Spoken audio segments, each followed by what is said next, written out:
అది వసంత ఋతువు చివరిలో ఒక శనివారం. పిల్లల పార్లమెంటు సభ్యులు బర్రా ప్రసిద్ధ సముద్ర తీర విమానాశ్రయంలో సమావేశమవుతున్నారు. వారికి పర్యావరణం పైన ప్రత్యేక ఆసక్తి ఉంది.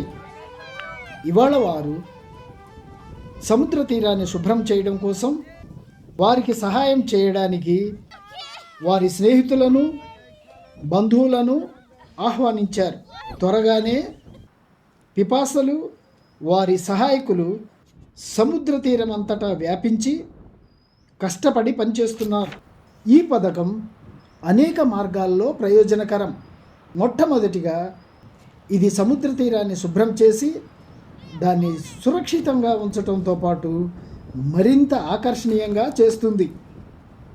రెండవదిగా సముద్ర తీరం నుంచి తొలగించే ప్రతి చెత్త సంచికి వారికి స్థానిక మండలి చెల్లిస్తుంది.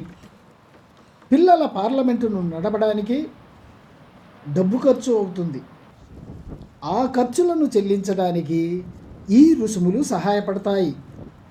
మూడవదిగా ప్రతి సభ్యుడు జాన్ మయర్ ట్రస్ట్ పురస్కారాన్ని లక్ష్యంగా పెట్టుకుంటాడు. ఇక్కడి పని వారికి ఆ లక్ష్యాన్ని చేరుకోవడానికి సహాయపడుతుంది. ఒక సముద్ర తీరంలో దొరుకుతాయని మీరు అనుకోని కొన్ని అసాధారణ వస్తువులతో సహా కలుపుకొని ఒక చెత్త కుప్ప ఏర్పడడానికి దానికి ఎక్కువ సమయం పట్టదు.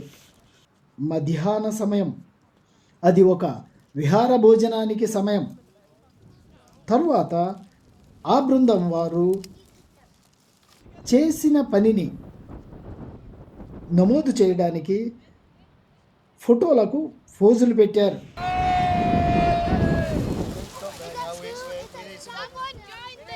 ఆ తర్వాత ఆ చెత్తనంతా సముద్ర తీరం నుంచి ఎత్తివేయాలి.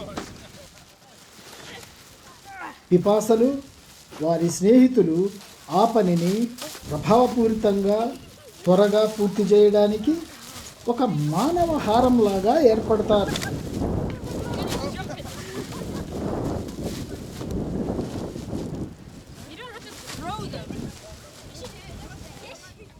మధ్యాహ్న కార్యకలాపాలు నార్త్ బే కమ్యూనిటీ హాలు ఇంటి లోపలే నిర్వహించబడతాయి.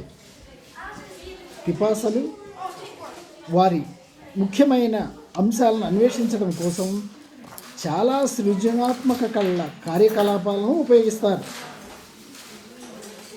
ఇక్కడి ప్రతి సభ్యుడు ఒక వ్యక్తిగత అంశం పైన పనిచేస్తాడు.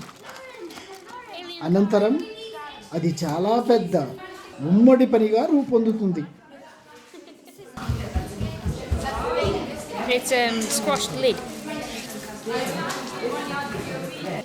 ప్రతి పిపాస సభ్యుడు చిన్న వస్తువులతో ఒక ప్రత్యేక అర్థాన్ని కలిగి ఉండే ఒక పక్షి ఆకారాన్ని చేసి అలంకరిస్తాడు. లేదా అప్పుడే వారు సముద్ర తీరంలో సేకరించిన వాటితోనైనా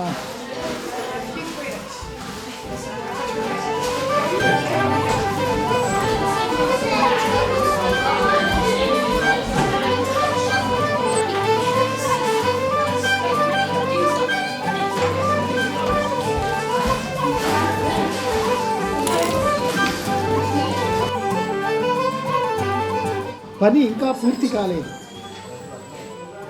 బెన్ బెక్యులాలో సంవత్సర ఆఖరి సమావేశం జరిగినప్పుడు వారు దాన్ని పూర్తి చేస్తారు. ఇప్పుడు ఇది ఇంటికి వెళ్ళే సమయం. ఇది చాలా పొడవైన రోజు, కానీ పిల్లలు వారి కుటుంబాలు వారు గడిపిన మంచి సమయం పైన ప్రతిస్పందిస్తారు. వారు ఈ మంచి పనిని కొనసాగించడానికి మళ్ళీ త్వరలోనే కలవడానికి ఎదురు చూస్తున్నారు.